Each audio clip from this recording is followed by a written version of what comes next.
Welcome back to the Art and Skill of Coaching, where I teach you how to coach. This is episode 4 of our Master Coach series, celebrating 200 episodes on the podcast. And we're closing out the year with a piece that a lot of coaches underestimate or never really even consider.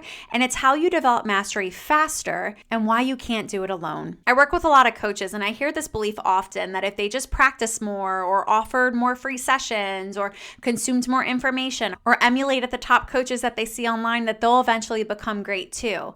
And they won't, because information does not equate to skill. You can't read a book on how to perform brain surgery and then walk into an OR and operate on a patient. You need training, you need repetition, you need supervision, you need feedback, you need real-time correction and reps under pressure, and coaching is no different. But the coaching industry often treats learning as this passive process where it's like, oh, just listen to this podcast or watch this IG reel or read this book or watch your favorite coach and offer free sessions to practice and just rinse and repeat that over and over again. No wonder why coaches don't feel like they're actually getting better. No wonder why their sessions continue to feel shallow, or they feel like they're getting stuck, or their clients aren't getting results, or their confidence isn't truly growing. And that's because information creates awareness, but mastery requires integration of that information. And if you don't have structured opportunities to integrate the skills through supervised practice, you're going to risk repeating the same blind spots and not even knowing it. You're going to risk reinforcing ineffective methods or staying stuck at good enough coaching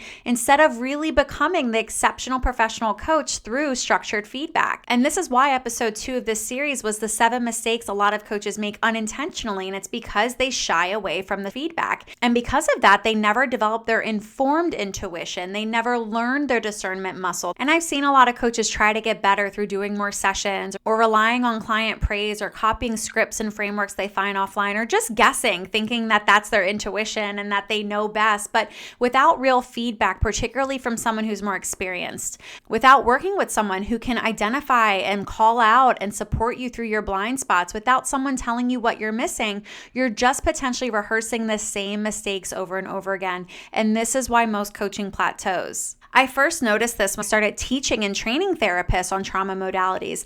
This difference between learning and understanding the theory versus being able to actually tangibly integrate and perform the intervention in session. And this is the reason I've created the framework Learn, Witness, Practice to help therapists and coaches really close that gap to ensure that there's actual skill development going down here, not just knowledge acquisition. And that framework of teaching really changed everything for both my teaching of therapists and coaches, because both therapy and coaching require this skill set of being able to manage a very tactful and nuanced and fluid conversation that's designed to elicit insight and facilitate healing and create behavioral change and growth and development. It's not this plug and play, and it requires awareness of the technique, skill development through practice, repetition under feedback, and then that is what develops mastery. And here's how that framework works inside of the Art and Skill of Coaching. So like I said, it's Learn, Witness, Practice. So coaches inside of our program learn through a live talk curriculum. It is built intentionally to be layered upon each other, and it's not just information, it is theory so that you have a deep understanding of the technique. There's rationale and strategy, and we teach the nuance. And then you get to witness what you just learned through live role plays of the interventions and group coaching, where I demonstrate the exact modalities on the students in the class. And now the new intervention library that is being rolled out for the 2025 spring cohort. This intervention library is going to include real role plays with real clients, and they're going to be categorized by presenting problem and by the intervention. And you're going to be able to not just follow along with the script in the workbook, but you're going to be able to hear the pacing. You're going to be able to hear the tonality. You're going to be able to understand when and how to ask what, and it's designed so that coaches can see the skills be applied in real time. And this was the missing link for me when I was training to become a therapist. I was always that student that would raise my hand and be like, that sounds great, but show me. I need to actually see this in real time, because I was reading about trauma, but until I actually saw a role play, until I actually sat in on sessions with my supervisor who's been doing trauma therapy for 2-3 decades, until I actually had them sit in and watch me, and then afterwards provide feedback and their notes and role play and work through my areas of improvement, which was super intimidating, by the way. But it's where my biggest growth happened. And that's why part 3 of the Learn, Witness, Practice framework is practice. And we do a lot of practice. We put in our reps and we do it under guidance. So our coaches practice with peers. They submit sessions that I audit and give them individualized feedback. And this is how mastery happens. It's not through hustle.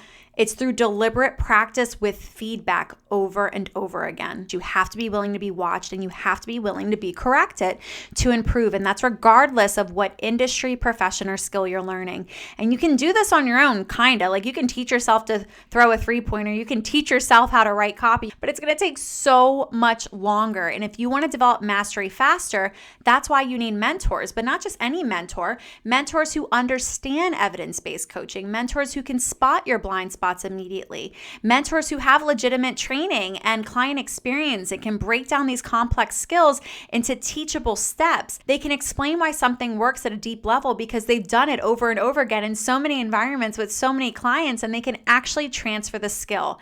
This is what collapses that timeline. This is how you stop guessing. This is how you become a professional in any industry, especially coaching. And if this Master Coach series really opened up your eyes to your blind spots or showed you what's possible when you have real tangible skill and tools as a coach, imagine what 90 minutes of intentional learning live with me will feel like, because we're not done celebrating 200 episodes. For those of you who are serious about becoming a professional coach, we're kicking off the new year with a free value-packed webinar called The Coaching Gap. And I'm going to be breaking down the 5 skills every coach needs. I'm going to teach each of these concepts in depth with examples, and you're going to walk away with tangible tools that you can implement immediately. There's no fluff. There's no recycled content. We're really going beyond the basics here. And we're also going to have time for live Q&A and some role plays. Space is limited. You are going to have to register to join, but the link will be in the show notes. And I hope to see you there. And also thank you for just celebrating 200 episodes with me. Thank you for being here, for learning, for growing, and for committing to your craft because you care about this industry, you care about this practice, and you care about your clients. This Master Coach series was so much fun, and it was designed to call out blind spots that the coaching industry unintentionally misses, I think, but that coaches experience and that clients feel. And I wanted to give you skills and strategies to actually address those issues and level up. So if this series supported you, please show some love by sharing this podcast and leaving us a 5-star review. It helps us reach more people. And everyone who leaves a review before the end of the year will be entered into a drawing for an exclusive Art and Skill of Coaching Yeti mug. This is the last week to do so. It's definitely a podcast insider. There's only like 5 of them available. So definitely make sure you put your name on the pot to get one. And don't forget to hit that subscribe button so that you never miss another episode to help you master the art and skill of coaching.